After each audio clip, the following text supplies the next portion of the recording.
tables now. We were thinking of bringing tables out, but I think we're a nice set of people, so we can do a panel standing up, if that's okay with you. So I was thinking, Pia, if you go over to Peter, because I think you're like, if I want to cluster you, you're the entrepreneurs, and you are industry. So I'm not going to ask you to battle, but I'm thinking you have different backgrounds and circumstances. And you both do massive corporations, and I would want to ask you first as entrepreneurs, what does it mean to have these funders, these corporations, because you both spoke about it and how you interacted with the students. So does it give you security, does it give you inspiration, or is it sometimes also tough? Pia? It both give you inspiration and it can be tough, because sometimes the students are, they are really good students, has been good students all the way up. But then as an entrepreneur, even though you maybe not have the, a master degree in a certain field, you can be, know a really lot about something specific. And then even though the students come and you work together, they don't think you are as, you know as much as you do. Mm. So that can sometimes be a problem, because the students would think that they know more than they really do. Yeah, and I had the opportunity to listen to you yesterday, and you have exactly, you have so much knowledge, and it can be hard sometimes for... Yeah, because we have done one, I have given the student, or not I, but I had a few ideas. So, like last year, a student here took about footing when horses, go on the ground. Yeah, their imprints, their footprints. So it's called footing. And a girl took that as her master thesis for a year, and it had some problems. It's a long story, but it had some problems. Yeah. Okay. Good. Thank you, Peter. Cooperation with Chalmers and other actors in society. It's essential because when we tried to understand how to evolve, and we understood already when we opened, if we don't pump up our shoes and start running right now, we will be a thing of the past in just a few years' time. So when we try to understand how to evolve, we talk to all our customers, for instance, Chalmers, but also Volvo Cars and AB Volvo and so on, and we connect the dots. So Volvo Cars know a lot, and when we've been speaking to Mattias Lidberg at Chalmers, who also knows a lot, we actually know Lotter. And that's essential for us. We get the nourishment for our development plans and understanding the future by connecting the dots, and universities and institutes are vital for that, obviously. Thank you, and this brings me to further on into industry, because what we were talking about yesterday was tipping points, drivers for change, and the need for speed. And I'm thinking you're both from big corporations, and you got both the tasks of actually driving change, and here you have entrepreneurs and entrepreneurs and working with Chalmers, and you're doing entrepreneurships in your organizations. How do you actually bring in new ideas? How do you make it happen? How do you get the just do spirit so that you actually reach the tipping point within large corporations like you are? Well, different things, and just as we speak, there is actually a big yearly event going on at Volvo Cars, where it's promoted from a central point of view of with some moderators trying to spur innovation in a hall like this, more or less. That's one way that the company is doing, and certainly trying to pick those interesting new moves. There is actually a service that is being installed that's called Rome Delivery. That was giving pretty high notes, or I should say focus at least, by when it was launched like 3 years or published 3 years ago, which is that you could get your goods, either your groceries or your packages, delivered to your car. And the delivery company, they know where you are, because we have the GPS coordinates through our Volvo Cars app through the Volvo On Call system. And they also get a one-time access to open up the vehicle for a 2-hour time slot or something. So they deliver the stuff in your car. And that was something that spurred up inside the company. But I would say it's also difficult, because it's always a discussion who should take this ball, which seems to be an interesting thing. People are making fuss about it outside the company as well, but who should take it?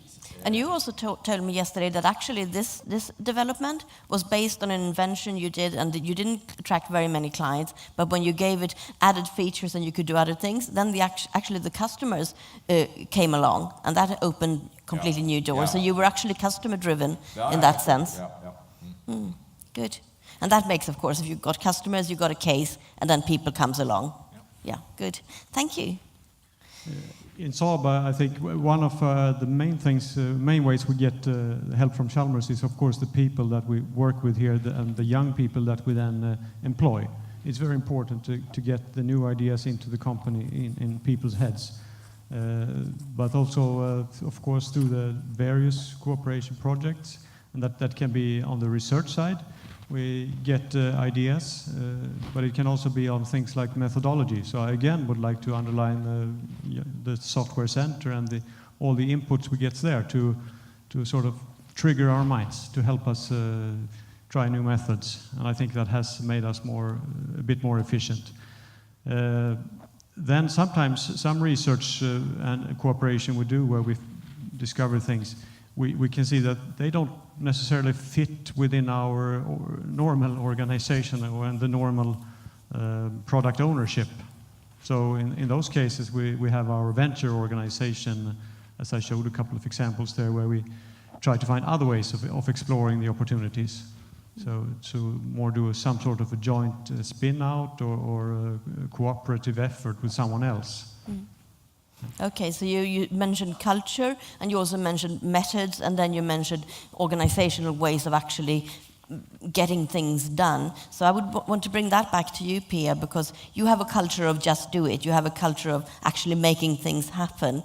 So you're very much also by yourself. You have a lot of network, but you have to be the strong person getting it done. So how do you interact with society, and how do you keep on that culture? Because I'm thinking a lot of people here could be the ones spurring the same kind of actions that you do. What is your advice? How do you get it done? You have to be extremely driven, I think. You have to see possibilities in everything. You have to, keep on going. Where if it's a no there, you try another way to do it, and then maybe down the line somewhere you get a yes, and then you have to start working on that. It can be really hard, but it's the passion, I think. You know in your head you have a good idea, and you just have to never give up. Also, you said something to me yesterday that you actually allow people in, and we're talking about cooperations, and you talked about methods and how do you actually get things done. And I'm thinking, one of the things that you do, you allow people in, you let them share your ideas and come into your company. Now with this Airbnb for horses and riders called Book a Horse, it's such a big project, so I feel that I can't do it alone, and I'm really a horse nerd in a way. I know everything about horses, but I need all of you, to program it, and so I need somebody to do that. So I have to, it's really hard to pay somebody to program a big platform like that. So I need someone to come and cooperate. So I will see if I can find. Has anyone told you that is a methodology in itself? Because it is, isn't it? Yeah, definitely. So I would like. I think you know where I'm going now, because I think there are so many good learnings here from being big companies and being small companies and being entrepreneurs. So is there a mix here between these different circumstances and challenges that you have, where you could meet? Could you use more of cooperations with people like Peter and Pia? Yeah, I would say yes, for sure. I mean, I would say we are not used to it, so we need to train, and that's pretty important, I think, to be able to open up. And I think we do have some good cooperation with Chalmers, for instance, but there needs to be a bigger network than that. I agree. We should look into that. And I also think it's a lot. I know Saab and Chalmers also are, to get a product done, in the beginning of the process, you kind of help a lot there. But then to get it out on the market, that's a step number 2, and there is nearly no one helping. So that's a big for whole Sweden to help entrepreneurs and inventors. It's one thing to get it done in the beginning, but the next step to take it out, that's also a problem for a small, tiny company. Yeah. And sometimes there's a possibility to give some more technical help, but maybe in the case of horses, we don't know the market, but we can see if there are other ways of helping anyway, but mainly on the technical side, I think. Yeah, because how the market works, more or less, then, so it could be help to get help from bigger companies, of course. And also contacts, because if you ring, even though, especially when you have an invention, nobody have tried it before. So, and how will you get people? I heard that the microwave took 5 years before it started to sell. Something like that we all have microwaves now in our kitchens. But then to get somebody to start to even try it, it's really hard. Yeah, some things are fast and some things are slow. I just want to fill in one thing, because a key issue in the whole debate is as well, what is our purpose with our companies? And the purpose with us, we have thought for a long time and still think, is to produce and sell cars. And if that is the purpose, then services, where that come up, and that's the reason why it's an issue also if it's invented internally. It's also it's as difficult to take care of it there as if it would have been an external party. So I think it comes back to really put yourself in the future. What's your part of the value chain? What should you deliver? And I think that is a key question that needs to be raised first and to be really obvious, and the answer needs to be obvious, and then we could attract with different players. Thank you, Jan, and that's very good, because you brought me into my last question, because we're running out of time, and that one is for you, Peter. I'm just thinking, when you mentioned computer science and the importance of the cooperation with Chalmers, and I'm just thinking, you know what you're doing at AstaZero, but you don't know which kind of new inventions that might come up, what you're doing. Maybe what you think that you're doing today, exactly what Jan said, is going to give us a completely different business and value tomorrow. Have you already, I think that's where you're going, but so that's my prediction, but have you already seen changes from your original business plan, your business idea? Yeah, massive. We opened up with a car proving ground mindset, and that's not what we have any longer, as you could tell by the presentation.